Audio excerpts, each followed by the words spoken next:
Welcome to Lead Smarter, the podcast where you'll hear powerful, no-nonsense conversations about leadership with today's top experts and real-world leaders like yourself. Get the inside strategies, insights, and secrets they've learned on the journey to lead smarter. Let's dive in. Today on Lead Smarter, we're joined by Dr. Kate Anderson Foley, a seasoned systems leader, executive coach, and the founder of the Education Policy and Practice Group. With roots as a special education teacher and former chief officer at Chicago Public Schools, Kate's leadership spans classrooms, state departments, and C-suites. In this conversation, Kate brings sharp insight into the leadership void created by generational shifts and the burnout fallout post-COVID.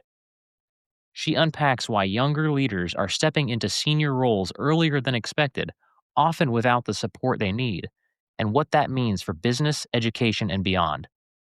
Kate champions agile leadership, radical collaboration, and equity-driven systems, values that resonate deeply with the Lead Smarter mission. If you're navigating how to lead in a flatter, faster, and more human-centered way, this episode is packed with wisdom. Let's dive in. Kate, thank you again for joining us on the Lead Smarter podcast. I'm really excited to chat with you again. I really enjoyed the chance getting to know you when we first connected and getting to hear a little bit about the background in terms of leadership in areas that I don't even really think about how it impacts our lives and our communities in education. I know Yep. that you have experience beyond education, but the fact your depth of experience and knowledge there was very exciting to me. I'd love to learn more about that and have our audience maybe get a chance to learn more about your experience in leadership in different areas that affect businesses even outside of that. One of the topics actually I wanted to dive into with you is the leadership void and generational shifts. Yep. What do you see as the biggest factors driving experienced leaders to leave earlier than expected? It's such a good question because we're living in this time. But I'd have to go back to COVID when that happened. And I'll speak specifically about schools, and then we can broaden it out to business in general.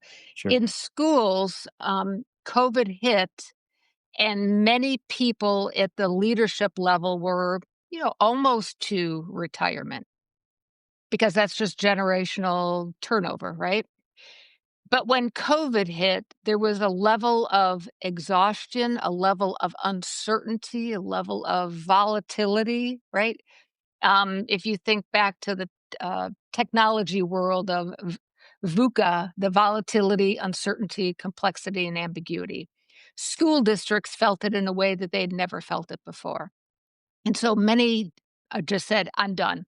They couldn't do it. They're exhausted. They were this close. I'm out the door. And that left a big void. The generational shift then became younger people who wanted to get into administration or leadership roles, but maybe weren't ready yet, were all of a sudden like pulled up into those positions.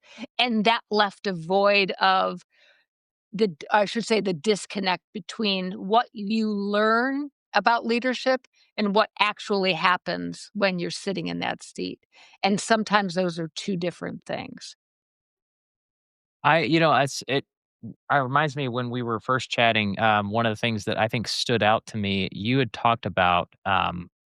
One thing you're talking about right now is leadership in schools, and Mhm. what stood out to me when we first were talking was the realization that schools are government bodies, and that Right. that obviously there's in even small organizations, leadership has political impacts or political, Mhm. um, I guess, nuances inside of a small business, but obviously much greater in government bodies or larger organizations. It's interesting to me when you're talking about those shifts. We're talking about now how these will affect our communities, and now we've got in. I think the leadership you're saying is changing. We're getting younger leaders that are trying to step Right. up into these empty spaces. What would you say are unique challenges younger leaders face when stepping into senior roles sooner than planned? So the younger leaders, be it in, as you said, the school districts, which are government agencies, Right. or any kind of business, public or private, you have younger people who value collaboration over the traditional hierarchy of an organizational chart.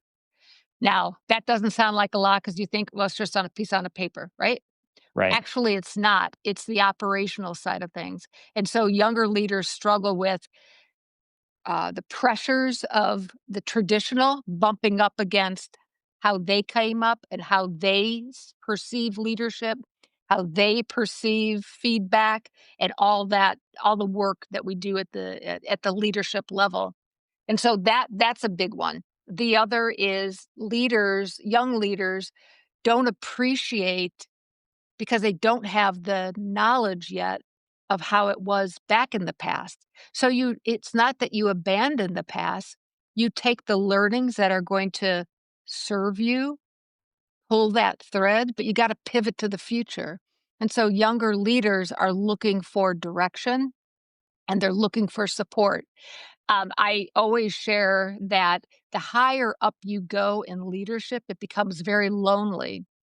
And again, I'll use my professional experience. When you're the chief of, districts and schools and departments and states, there's only a few of you.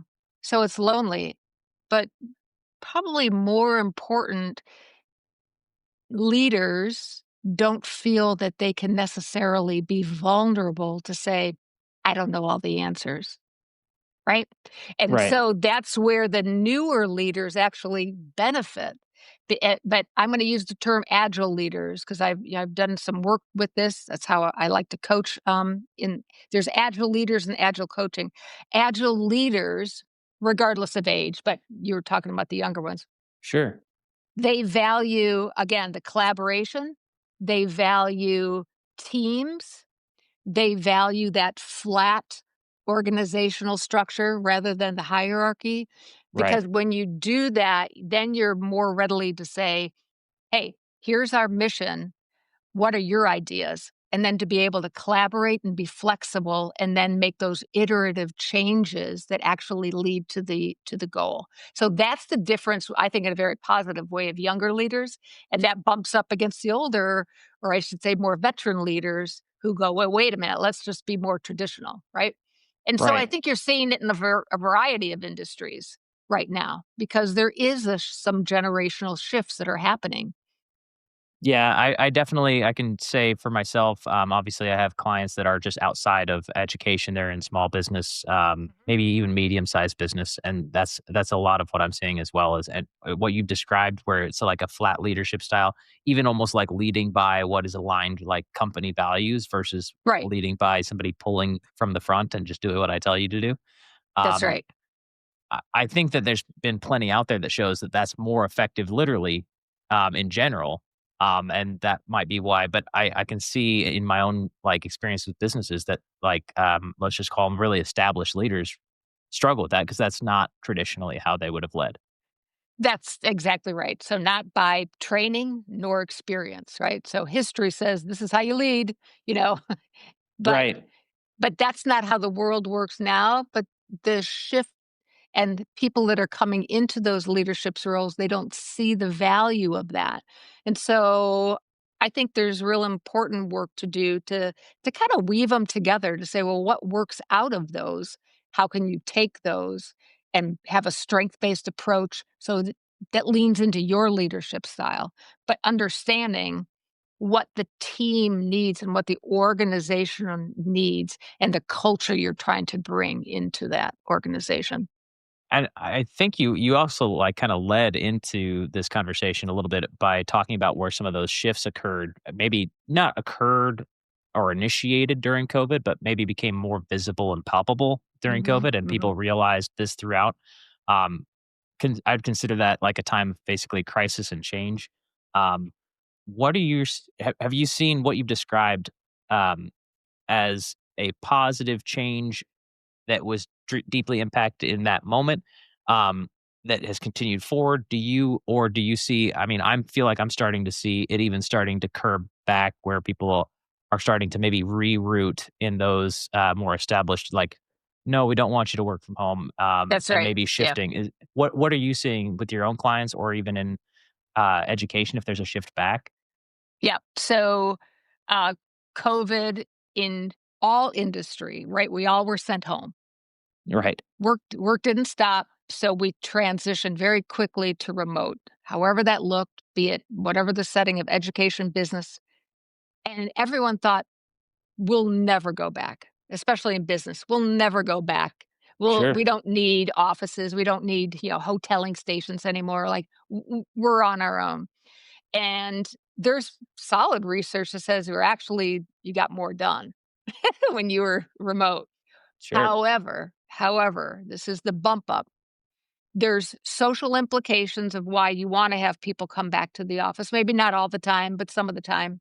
Right. You wanna have opportunities for professional development. You want opportunities for, again, the culture and the organization itself. And so those are real important things that aren't tangible when you are remote.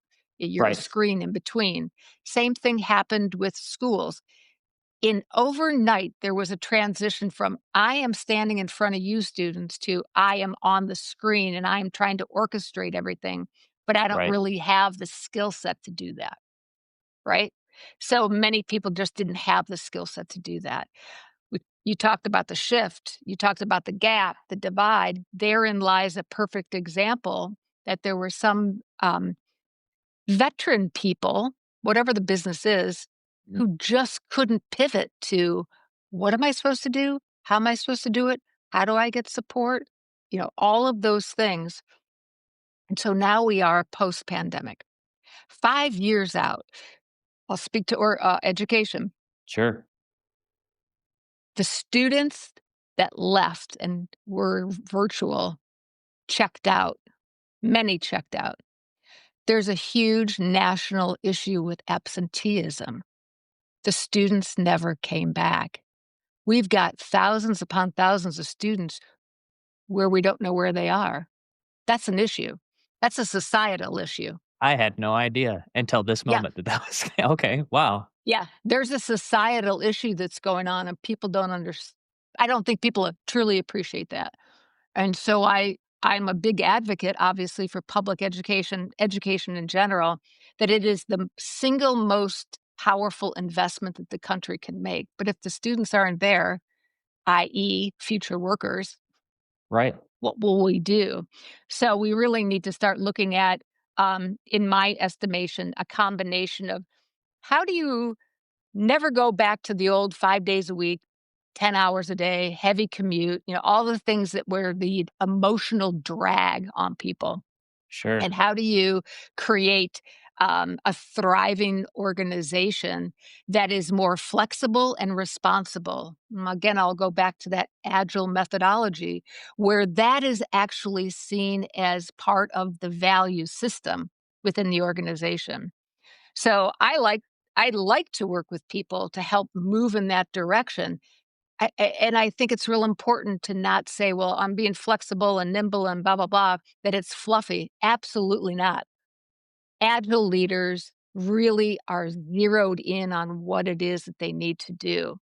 But they recognize that the team, I need to radically collaborate with my team, right? I And I value that. And I'm that's a where that flat org chart comes in, right? I'm a yeah, I've not heard I mean, I love that term radical collaboration. I think I love Yeah, that term, one, because, collaboration is just it's a leadership style that is something I deeply align with. And I yeah. I align with it. I don't know if it's because it's a core value of mine or because it just happens to be better suited to my skill set. And if I was to be working on my own independently, I just know I would naturally get less done. So I almost use it as just a crutch. Like, let's get all our team together Right. because I know I get more done together than I will on my own. But But I, but take a l I'm sorry, go ahead. no, no, no, please. But take that and now make it into like a scientific or a leadership theory Right, that if you, the leader, have the knowledge, skills, and dispositions to do what you just said, right, you translate that into your team ethos, right? And so you're supporting them while still working on the mission or the goal, I should say, of what it is that you're supposed to be working on. But the positive side of that too is it becomes more iterative rather than well, we've got these key performance indexes Yeah, and we've got these metrics, and we'll look at those 6 months out. It becomes a more dynamic process. And that's why I mean there's like this radical collaboration and extreme agility, not extreme, like, again, haphazard, very focused. that's Right? I mean, You never yeah, you never leave the what it is that you're supposed to do, but you're adapting. You're adaptive because maybe circumstances change. You have to be responsive to that while still working on the goal that you all set out to do. that description that, for me, it kind of resonates in terms of like, the working remote structure of my own business, like hyper collaboration, or let's, what you were describing in terms of within an environment where we need to be really agile. And the reason I think it works so well, and you said that, being that adaptive does not mean being loose. The reason I think that works so well is Right, because in a remote environment, like, your infrastructure is collaboration. Like, you don't have a business. I'm not managing you by line of sight. We're managing by collaboration, iteration, and output. So what right. you produce is what I'm monitoring, not your physical body behind a desk. That's right. And you're at the same time, you're working on the building trusting relationships. You're building Right. that relationship, that psychological safety to say, "I might fail. That's okay because we're gonna learn from something within that, and then we're gonna be able to take it, pivot, and go on." Like, that's the culture that you're trying to build, right? I And mean, that's the that's the culture I'm difference. trying to build. So it's so But that's the refreshing to hear difference. too. Yeah, but that's the difference between I'll use the word traditional versus where we really need to go, you know? As an aside, I've got 2 daughters in their 30s, and I always get these, "Oh, they're those kids, those millennials or whatever." It's like, you have no idea how fantastic these people are and how they've been raised because they are the ones in this world. So we better support them because they are the ones. Right? They have amazing ideas, but don't put them into the traditional box of the hierarchy. We've gotta support them in a different way. It's I did not yeah, I was not anticipating the conversation dipping into hierarchy as much as it is. One of the things I love about it is just from my own background, I could always draw what I wanted to do in life, down to like a single statement, which is like, I want to be able to do something that is substantially greater than I could accomplish on my own. Whatever that is, I care to a degree. But without that element, I'm not interested in it at all. Like, if Right. it's only what I can do, then I'm basically doing it on my own, and that's the least interesting space for me to be in. Um, eh, I didn't realize it. I should have, I guess, realized, but I didn't realize it had, generational, like, Mhm. I guess, similarities. And I Mhm. love that you've given it a perspective that even traces it through organizations and how people work together and lead. And I also didn't realize that that didn't, translate well, to current, like, established leadership. I think it's maybe too simple to separate the generations. I know there are people that are in older generations that do embrace that, and they do embrace, Absolutely. so I don't wanna, like, blanket anybody, but, I definitely align with, I think, the values that you've outlined in Yeah. those But collaborations. that's why I said it's traditional because it's a traditional thinking. It's a traditional mindset That versus a flexible and nimble mindset. I was Agile. actually that's gonna bring up also when you say agile, I'm thinking, basically project management, right? Basically, is Um, that what you mean by it? no. No, agile leaders, you're in a leadership position. You're not Right. like, so take the project manager hat off. Sure. As leaders, be it a CEO, a chief, could be a police officer, whoever that leader is, they're adaptive. They have an open mind, similar to what we were just talking about. They're Right. able to work on teams. And so therein lies a big part because sometimes you need to be coached on how to collaborate. It sounds good. How do I do that? And then how do Yeah. I know it's effective? Right. So again, agile leaders listen, They build trust, and they're radical collaborators. And because of that, they're able to be nimble or flexible as circumstances arrive and go through that adaptive, or I say iterative process of improvements, right? Is that That's how for companies exist. for your own clients, for the work that you do, is that a pillar, something that you particularly focus Yes. on and Yes. makes I was actually gonna go basically, the reason I ask is, one of the topics I wanna talk to you about was coaching and supporting emerging leaders. Yep. Um, how does the coaching you provide or how does the coaching, provide the support that emerging leaders often lack inside their organization? hmm So I've talked a lot about, agile leadership, but the agile coach has to be agile, and meaning understanding the tenets of that. I do a lot of performance coaching. So I work with C-suite, I work with in schools, principals, et cetera.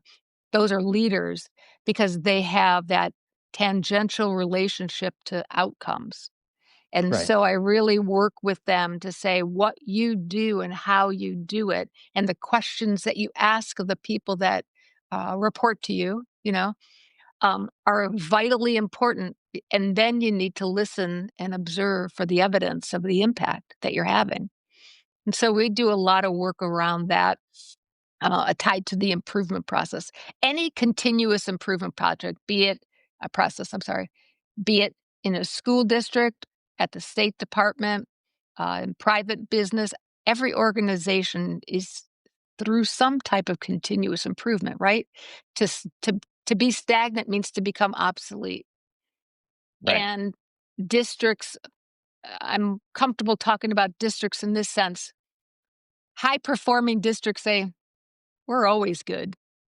We don't have to do anything. But when I ask deeper questions and ask, are all students growing? Like all those different groups, even your high flyers, are they growing? And you look at the metrics, oftentimes it's like their aha because they're like, oh my gosh, our our kids aren't growing the way that we wanted them to grow. Right. Now, it's a school district's obligation to grow students at least 1 year in one academic school year. So if they are, that's great. If they're doing more, even better. And if they're not doing it, why not? And how do you start to change that? And so I really like to work with people on things like that. And one of the things you had mentioned to me, one is that there's becoming a gap in leadership in, let's education as an example. That Right. there's, uh, and I'm assuming you're doing a lot of coaching to these emerging leaders trying to step up into that space, into the now open roles that they're having to maybe Mm, elevate themselves faster than they were ready for. right. So that's been the work that is creating opportunities for the younger leaders, but it's also creating some anxiety, and it's Sure. also then creating some people to say, I'm out. I'm done. I wanna go back to the classroom, or I just wanna be done. So there's initiative fatigue because here they are brand new leaders, Hmm. bump up against what, the federal accountabilities are, the state accountabilities, the local accountabilities, and then the politics that go along with that strand. And so leaders, that's why I said in the very beginning, it's one thing to know part of your leadership training, Right. but it's real different when you hit the street and you go, "Oh, oh, oh, I see what's happening." And then how am I supposed to wrap my arms around all of them and move a large number of people and where kids are in a forward direction? And That's that's the difference. What you've described, to me translates really actually cleanly in pretty much any organization. When I would say, one of there's lots of jobs a leader has, but one of them, if they're developing and growing an organization, is being able to effectively foster leaders underneath themselves, That's right. which is very hard to do, especially if people aren't ready for it. I've done it myself, and I've been excited about somebody who showed lots of promise, Yeah. who could definitely handle the responsibility, but didn't wasn't ready for the weight of that responsibility. Even if they Mhm. were currently executing the responsibilities, I just changed, you're now responsible for the outcome, not just the activity. Right. Um, and that weight, even if the work is exactly the same, has Mhm. an impact mentally on them. And actually, I wanted to ask you, what advice would you give to organizations on how to better support and retain their new leaders, so that they don't go through this process of, I'm trying to fill this spot and now I've got to start all over because I put so much pressure on them and they decided they didn't want to be there? Exactly. So one is, and this is the most important, invest in your people. Invest your time, your resources, and resources doesn't always mean money, right? Sure. Invest your resources in the people. If you saw something in them, let them know, but then say, this is how I'm going to support you so you can grow into your position. And then, two, I would be remiss if I didn't say, you should, organization, look at a coaching opportunity. I'll go back to the strong research that coaching is one of the highest levers of professional development that you can provide to any organization. And so, you think about sports and all of that. It applies in the business world, it applies in the political world, it applies in the educational world. So invest in your people, support and support and support. Get very, very clear on how I'm gonna support you, and then say, "And this is one of the ways that I'm going to support you." I just mentioned one thing. Sometimes people, again, maybe depending on where they are in their career, they could see coaching as, "Oh, you don't think I'm very good, so you're giving me a coach," right? Right. And so a leader who's adept at that will be able to look at the language in a different way to say, "Actually, I believe in you so much. I'm gonna give you this resource from the organization. Right. Take good care of it and let's do it, right? Because we're Right. gonna be able to see the outcome." Right. Don't look at it as some sort of penalization or homework. We're literally investing in you. Right, so let's go back to the newer, leaders, be it Right. millennials or just new leaders who've been tapped up, from all of the stuff that's going on, this VUCA world that we live in. Right. Um, they want real, authentic feedback, and that's the other thing we talked about, the flat versus the hierarchy, org chart. The same Right. thing applies for performance reviews. They want something that's meaningful, a feedback, where if you're a good leader in that sense, you're gonna Mhm. be able to provide that.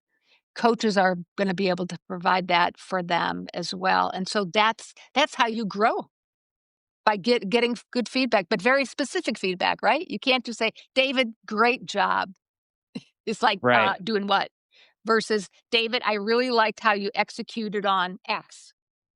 Maybe have you thought about next time doing Y?" Right. Z would be, "Do you need a resource from me? Let me know, and I'll try to find you that resource. 1, 2, 3. I gave you a positive. I gave you a wondering, like, how can I stretch this? What do you need from me?" That's how you grow people. I mean, I'm I don't always work with organizations that are big enough that invest in their leadership because maybe they're just a small 5-person team and they've been doing it for a few years. But then I work with some organizations that are multi-location, multi-regional, Yep, and maybe they recognize leadership, but maybe they haven't reached the point themselves yet to be investing in coaching. And if they were, it'd be completely new to them. They'd be starting from the beginning. How would right. you identify, like, I'm going in? How do you identify for somebody who's looking at coaching and let them know, this is how you know that you need it. This is what you should expect as an outcome from doing it, and why you would invest in this. Well, first, I'd really acknowledge that they're even looking at it, investigating it as a possible, like, strategy, right? Coaching Right. as a strategy. And so I talk about what coaching is and what coaching's not. Be very, very clear, right? The coaching world has a set of ethics that we follow. We're not therapists, you know? Right.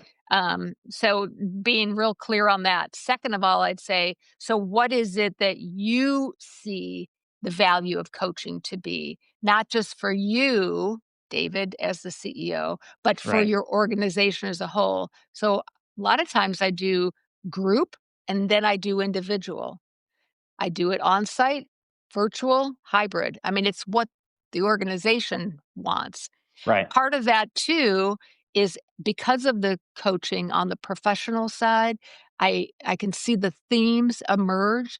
I can share those with the CEO and they say, "Do you have any training that you can provide on such?" Yes, or I'll say pull in some other people and Okay. provide that, right? That's Right. how a CEO is responsive. There seems to be an emerging themes from the 5 people that I'm coaching. Right. Why don't we take a look at, some development? So Okay. along those lines, and then the metrics for that. It's always about, well, what is it that you want to improve upon?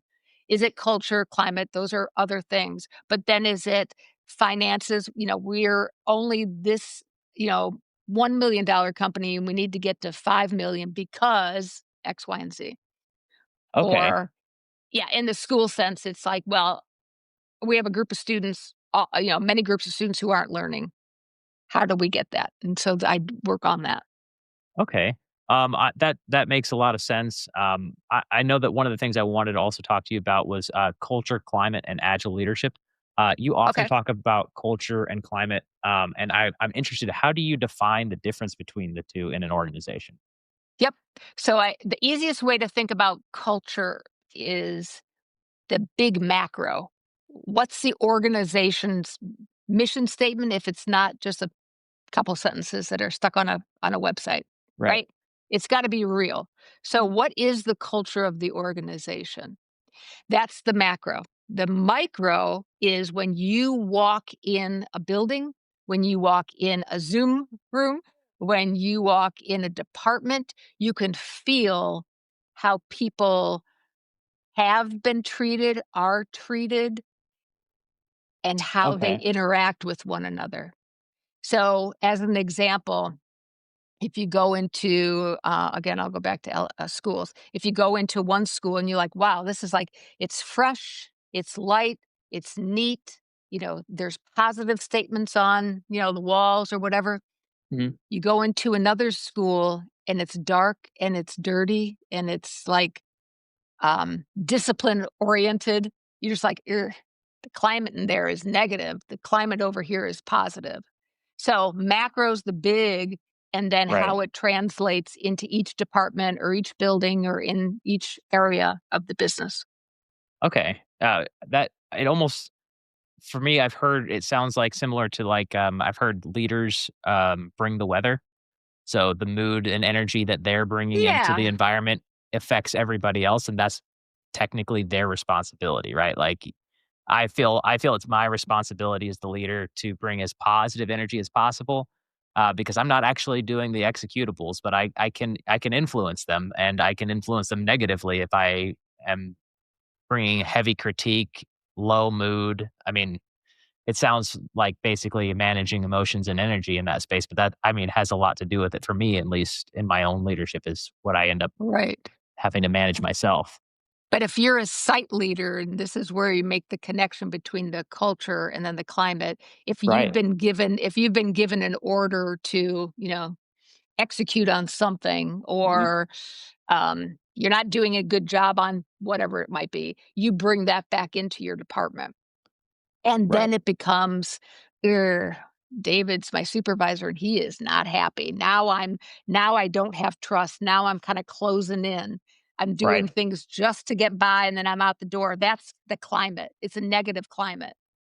That It's makes not a sense. supportive climate, Right. but it's always connected to what the organizational goal is. So there's a ton of research on the difference between climate and culture, but they are connected Okay. and they have to remain that way.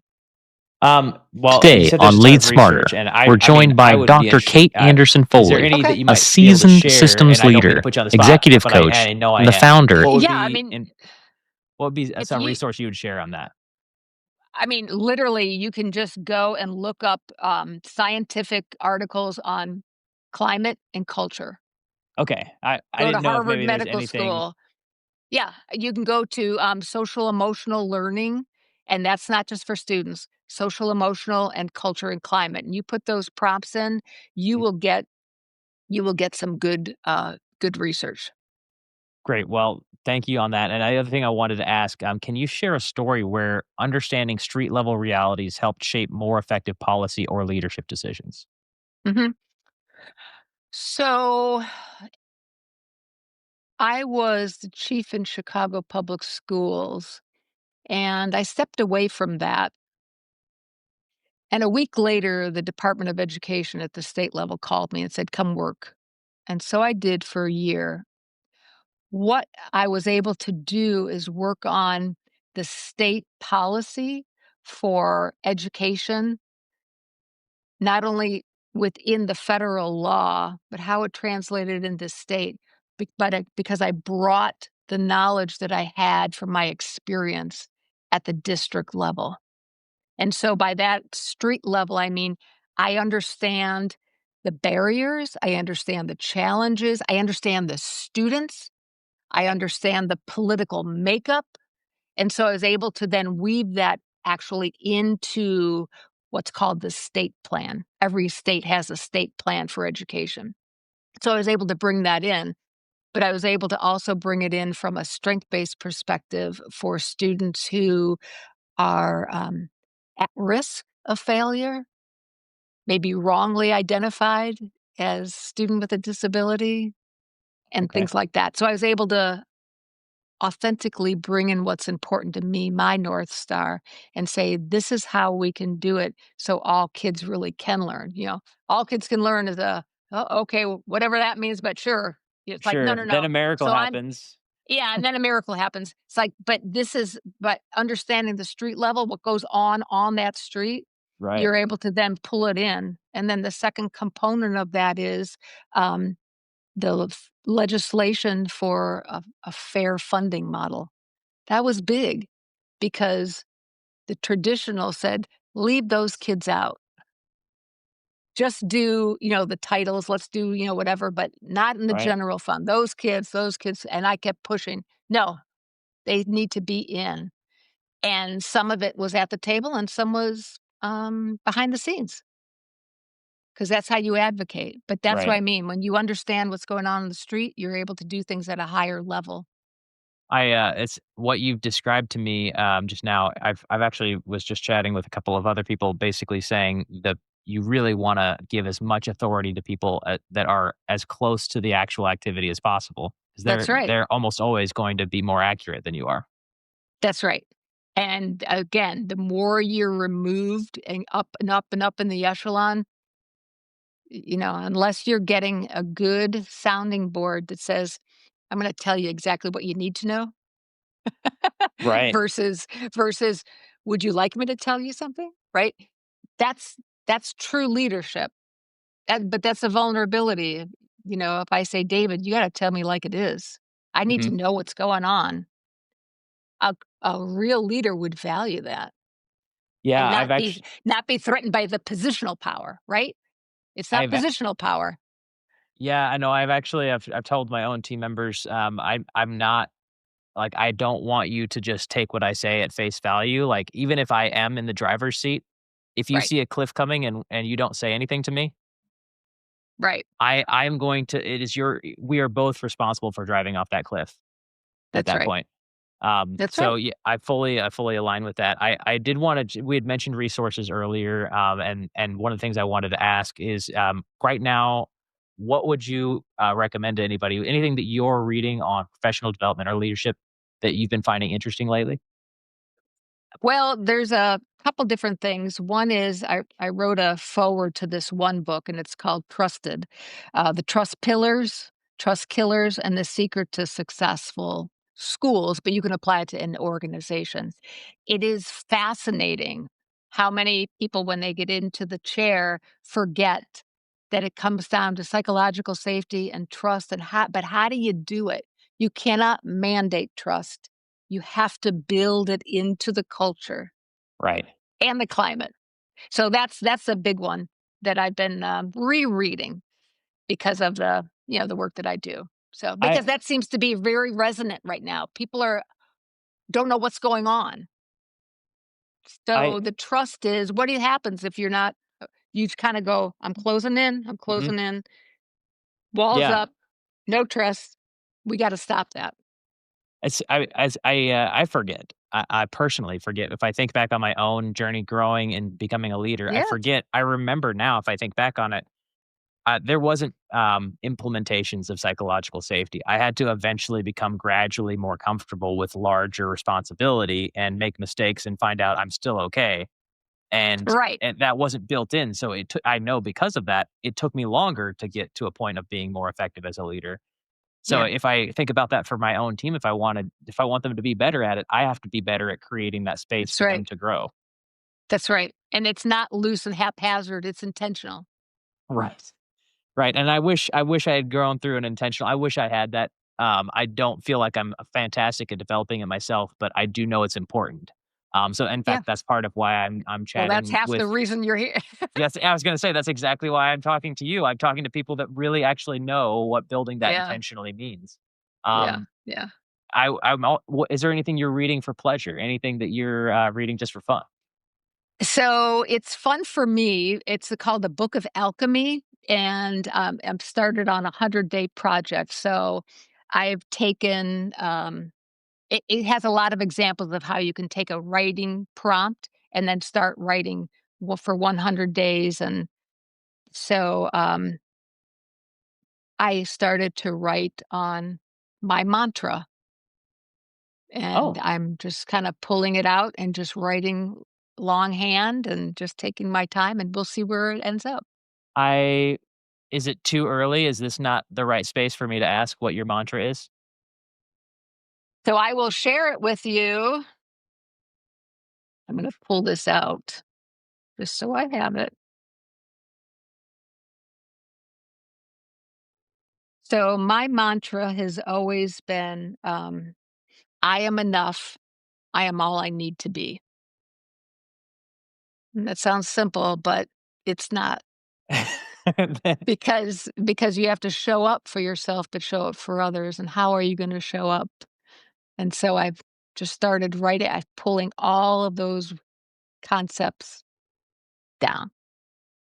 I love that. I have not done the work to build my own mantra, but I'm glad you have. I'm inspired to now do some of that work myself. There you I go. thank you for sharing that, by the way. I know Uh that huh. we didn't talk about that ahead of time, so um, Yeah. it was very transparent for you to share that. Yeah. I did want to ask for listeners that are have been Hmm. listening to your advice and your resources and your Hmm. background. What would be where would you point listeners to if they wanted to learn more or to be able to get in touch Sure. with you?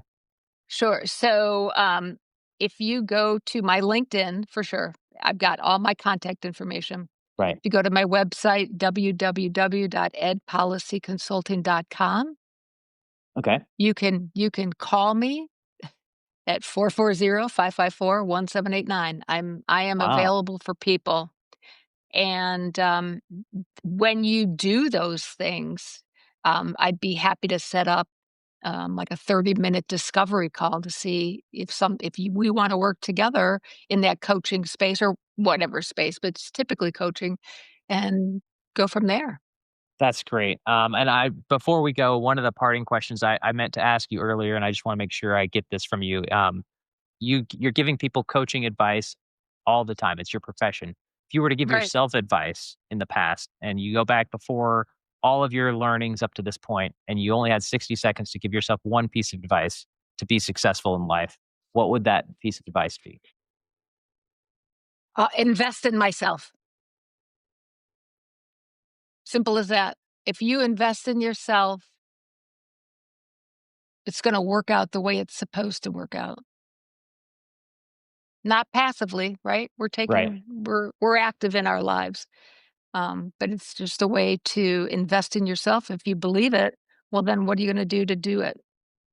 Well, invest Walk, in walk the yourself. walk. I would say that is a great piece of advice. You have 60 seconds. So where would you tell yourself to start investing in yourself? With the belief and the mindset that I'm capable. Goes back to my mantra, I am enough. I am enough. Even when people, I mean, there's a whole set of stories I can tell you when people didn't believe in me and I was Oh, marginalized. I was pushed to the margins. I had to believe in myself. I had to invest in myself, put myself through school, worked all the crummy jobs. yeah. And I went all the way to get my PhD, and I've hopefully will leave a better mark on this world. Well, I believe you will. I believe you have for me in this conversation. Thank you so much for joining us, Kate. I You're really welcome. appreciate the time. Thank you for having me. Yeah, and we'll look forward to chatting with you again. Okay, sounds good. Hey, thanks for listening to this episode of Lead Smarter. And thank you to the partners and sponsors who believe in our mission to evolve ourselves to elevate others. Speaking of elevating others, if you liked this episode, please be sure to like, follow, subscribe, and share. It would mean a lot to me and the team that works so hard behind the scenes so we can all learn together. And of course, thank you to the expert guests who kindly join us as generous guides on our journey to lead smarter. Hey, thanks for listening to this episode of Lead Smarter. And thank you to the partners and sponsors who believe in our mission to evolve ourselves to elevate others. Speaking of elevating others, if you liked this episode, please be sure to like, follow, subscribe, and share. It would mean a lot to me and the team that works so hard behind the scenes so we can all learn together. And of course, thank you to the expert guests who kindly join us as generous guides on our journey to lead smarter.